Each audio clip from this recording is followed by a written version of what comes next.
മുനമ്പം ഭൂമി തർക്കത്തിൽ ഹൈക്കോടതിയുടെ നിർണായക ഇടപെടൽ. മുനമ്പം നിവാസികൾക്ക് കരമടയ്ക്കാൻ ഹൈക്കോടതി അനുമതി നൽകി. അന്തിമ വിധി വരുന്നതുവരെ നികുതി ഈടാക്കണമെന്നാണ് റവന്യൂ വകുപ്പിനുള്ള നിർദ്ദേശം. കോടതി അനുമതി നൽകിയതോടെ മുനമ്പം നിവാസികൾ കരമടച്ചു തുടങ്ങി. നിതിൻ അംബുജൻ വിവരങ്ങളുമായി ചേരുന്നുണ്ട് കൊച്ചിയിൽ നിന്ന്. നിതിൻ, മുനമ്പം ജനതയെ സംബന്ധിച്ചിടത്തോളം, പ്രദേശവാസികളെ സംബന്ധിച്ചിടത്തോളം ആശ്വാസകരമായ നിലപാടാണ് ഇന്ന് കോടതിയിൽ നിന്ന് ഉണ്ടായത്. എന്താണ് കൂടുതൽ വിവരങ്ങൾ? സമരസമിതി അടക്കം ഈ ഘട്ടത്തിൽ കൂടുതലായി പ്രതികരിക്കുന്നത് എന്താണ് നിതിൻ അംബുജൻ? രജിത് സൂചിപ്പിച്ചപ്പോൾ തന്നെ മുനമ്പം ജനതയ്ക്ക് വലിയ ആശ്വാസമാവുന്ന ഒരു ഇടപെടലാണ് ഇന്ന് ഹൈക്കോടതിയുടെ ഭാഗത്തും ഉണ്ടായത്. കാരണം കാലങ്ങളായി അവർ റവന്യൂ അവകാശങ്ങൾ നിഷേധിക്കപ്പെട്ട് കഴിയുന്ന ഒരു കുടുംബമായിരുന്നു. ഇന്നിപ്പോൾ മുനമ്പം ജനതയ്ക്ക് ആശ്വാസകരമാവുന്ന ഒരു നിലപാട് എന്തായാലും ഹൈക്കോടതിയുടെ ഭാഗത്തും ഉണ്ടായി. താൽക്കാലികമായൊരു ഇടപെടലാണെങ്കിൽ പോലും അത് വലിയ ആശ്വാസമാണ്.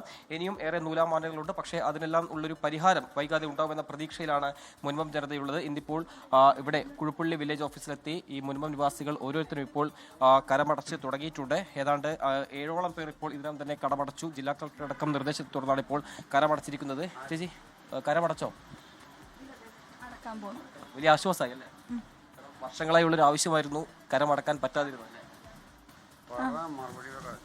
എന്തായാലും ഇവർ ഇപ്പോൾ കരമടക്കാൻ കാത്തു നിൽക്കുകയാണ്. നേരത്തെ കുറച്ചു പേർ ഇതിനകം തന്നെ കരമടച്ച് കഴിഞ്ഞിട്ടുണ്ട്. നമുക്കറിയാം 2022 ജനുവരി മുതൽ കരമടക്കാൻ പറ്റാതെ വലിയ പ്രതിസന്ധിയിലായ ജനതയാണ് മുനമ്പം. അതിനുശേഷം പിന്നീട് നമ്മൾ 400 ദിവസത്തിലേക്കുള്ളൊരു സമരം നീണ്ടുപോകുന്നത് കണ്ടു. ഈ സമരത്തിനെല്ലാം തന്നെ ഒടുവിൽ ഇപ്പോൾ ഒരു താൽക്കാലിക ആശ്വാസം എന്നതിൽ തന്നെ ഇപ്പോഴത്തെ ഒരു വിധിയെ നമുക്കങ്ങനെ കണക്കാക്കാം. പക്ഷേ എങ്കിൽ പോലും ചില ഇടപെടൽ കൂടി ഇനി വരേണ്ടതുണ്ട് കോടതിയിലടക്കം. എന്തായാലും ആ ഒരു ഇടപെടൽ ഉണ്ടാകുന്ന പ്രതീക്ഷയിലാണുള്ളത്. നിലവിലിപ്പോൾ ഈ റവന്യൂ അവകാശങ്ങൾ നിഷേധിക്കപ്പെട്ട ജനത കരമടച്ച് തുടങ്ങിയിട്ടുണ്ട്. ആ ദൃശ്യങ്ങളാണ് നമ്മൾ കണ്ടുകൊണ്ടിരിക്കുന്നത്. ഇപ്പോൾ സമരസമിതി നേതാവ് ബെന്നി നമ്മളോടൊപ്പം ചേരുന്നു. നേരത്തെ സൂചിപ്പിച്ചു 2022 മുതൽ വലിയൊരു പ്രതിസന്ധിയിലായ ഒരു ജനതയാണ്. ഇപ്പോൾ ആശ്വാസമായി. 2022 ജനുവരി 13-ാം തീയതിയാണ് കരമടക്കാൻ പറ്റില്ല എന്നും പറഞ്ഞ് ഞങ്ങളിവിടെ കരമടക്കാൻ വേണ്ടി വന്നപ്പോൾ വില്ലേജ് ഓഫീസർ പറഞ്ഞത്.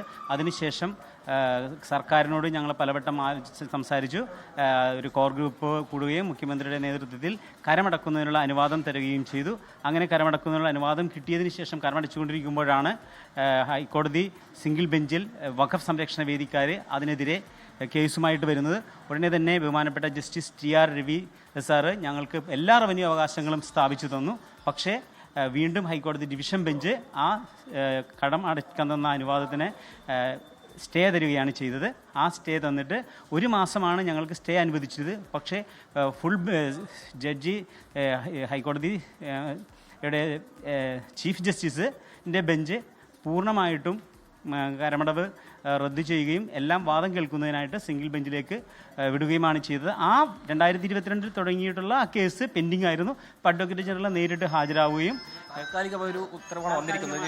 നമുക്ക് ശാശ്വത പരിഹാരം ഇപ്പോൾ പറഞ്ഞിരിക്കുന്നത് ഹൈക്കോടതി വഖഫ് ട്രൈബ്യൂണലിൽ നടക്കുന്ന കേസോ അതല്ലെങ്കിൽ സുപ്രീം കോടതിയിൽ അവർ വരികയാണെങ്കിൽ അതും അതിൻ്റെ ഒരു വിധി വന്നതിന് ശേഷം നമുക്ക് പൂർണ്ണമായിട്ട് കിട്ടും. പക്ഷേ ഹൈക്കോടതി ഡിവിഷൻ ബെഞ്ചിൽ അഡ്വക്കേറ്റ് ജോർജ് പൂന്തോട്ടം ശക്തമായ വാദം നടത്തിയതിൻ്റെ പേരിൽ ഇത് വഖഫ് പ്രോപ്പർട്ടി അല്ല എന്നുള്ള വ്യക്തമായ ഒരു ഉത്തരവ് മേലേലുള്ളതിൻ്റെ പേരിലാണ് ഞങ്ങൾക്ക് ഏറ്റവും കൂടിയ ആശ്വാസം.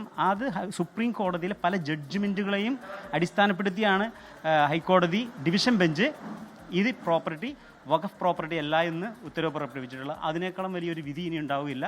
ഏതെല്ലാം തരത്തിൽ പോയാലും അടിസ്ഥാനപരമായി എന്താണ് മുനമ്പം ജനത പറഞ്ഞത്, ഇത് വഖഫ് പ്രോപ്പർട്ടി അല്ല എന്നുള്ളത് സത്യമായിട്ട് തന്നെ നീതീകരിക്കപ്പെട്ടൊരു വസ്തുതയായി മാറി. 400 ദിവസം പിന്നിട്ടു. ഇനി നമ്മൾ സമരത്തുമായി ബന്ധപ്പെട്ട് എന്താണ് അടുത്ത നടപടി ആലോചിക്കുന്നത്? കോർ ഗ്രൂപ്പ് നാളെ ചേരുന്നുണ്ട്. നാളെ ചേർന്നതിന് ശേഷം അടുത്ത നടപടികളുമായിട്ട് മുന്നോട്ട് പോകും. അപ്പോൾ അത് ഇപ്പോൾ ഫാദർ ഇവിടെ ഇല്ല, ബാംഗ്ലൂരാണ് ഒഫീഷ്യലായിട്ടുള്ള കാര്യത്തിന് വേണ്ടി പോയിരിക്കുകയാണ്. അച്ഛൻ വന്നതിന് ശേഷം അടുത്ത നടപടികൾ കൃത്യമായിട്ട് ആലോചിച്ച് ചെയ്യുന്നതായിരിക്കും. ജില്ലാ കളക്ടറുടെ നിർദ്ദേശത്തോടാണ് ഇപ്പോൾ കരടക്കാൻ സ്വീകരിക്കാൻ തുടങ്ങി. അതെ. ജില്ലാ കളക്ടർക്ക് റവന്യൂ വകുപ്പ് മന്ത്രിയും നിയമമന്ത്രിയും അദ്ദേഹത്തിനോട് പറഞ്ഞിരുന്നു. ഇപ്പോൾ ഒരു 8 പേരോളം കരമടച്ചു കഴിഞ്ഞു. ഇപ്പോൾ തന്നെ എല്ലാവരും വന്ന് ബാക്കിയുള്ളവരും കൂടി അടക്കാൻ തുടങ്ങും. ഈ അടുത്ത ദിവസങ്ങളിലായിട്ട് മുഴുവൻ ആളുകളും കരമടക്കും. 90 കുടുംബങ്ങളെ ബാധിക്കുന്ന ഒരു വിഷയമായിരുന്നു. അതെ, തീർച്ചയായിട്ടും നിങ്ങളെല്ലാവരുടെയും സാന്നിധ്യവും നിങ്ങളെല്ലാവരുടെയും മാധ്യമങ്ങൾ വളരെ കൃത്യമായിട്ട് അതിൻ്റെ അകത്ത് ഇടപെട്ടതിൻ്റെ അടിസ്ഥാനത്തിൽ കൂടിയാണ് ഞങ്ങൾക്ക് ഇങ്ങനത്തെ ഒരു നല്ലൊരു നീതി സമൂഹം ഉണ്ടായത്. ആശ്വാസമായി അല്ലേ? ആശ്വാസമായെന്ന് പറഞ്ഞാൽ എനിക്ക് പറയാനുള്ളതേ, ഫസ്റ്റിൽ 2022 വഖഫ് ബോർഡിൻ്റെ ആസ്തിവിവര കണക്കിൽ പെടുത്തിയെന്ന് പറഞ്ഞു കരമടക്കാൻ വന്നപ്പോൾ ഞാൻ ഒരുപാട് ദുഃഖിച്ചാണ് ഞാനിവിടെ നിന്ന് ഇറങ്ങിപ്പോയത്. പക്ഷേ ഇന്ന് ഓർഡർ വന്നപ്പോഴും ഞാൻ ആദ്യം തന്നെ അടച്ചേക്കണം. അതിലെനിക്ക് വളരെയധികം സന്തോഷം.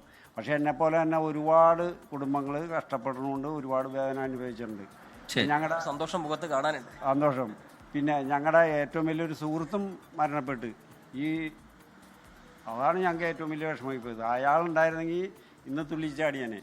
ശ്രീജിത്ത്, അങ്ങനെ വലിയ സന്തോഷത്തിലാണ് ആളുകളൊക്കെ. ഇനിയും ഏറെ പേർ ഇപ്പോൾ കരമടക്കാൻ ഇങ്ങോട്ടേക്ക് വന്നുകൊണ്ടിരിക്കുന്നു. ഇപ്പോൾ 7 പേർ ഇപ്പോൾ കരമടച്ചു എന്നാണ് ഇപ്പോൾ ഇവരൊക്കെ വ്യക്തമാക്കുന്നത്. എന്തായാലും നമുക്കറിയാം വർഷങ്ങളായി അവരുടെ വലിയ ശരി, മുനമ്പം ഭൂമി പ്രശ്നത്തിൽ അതിനിർണായകമായ ഉത്തരവാണെന്ന് ഹൈക്കോടതിയുടെ ഭാഗത്തു നിന്നുണ്ടായത്. അന്തിമവിധി വരും വരെ ഇവരുടെ കരം സ്വീകരിക്കണം എന്നുള്ള നിർദ്ദേശം റവന്യൂ വകുപ്പിന് കോടതി നൽകുകയാണ്. ആളുകൾ കരമടയ്ക്കാൻ ഓഫീസിലെത്തുകയായിരുന്നു. അവരുടെ പ്രതികരണം കൂടിയാണ് നിതിൻ അംബുജൻ പങ്കുവച്ചത്.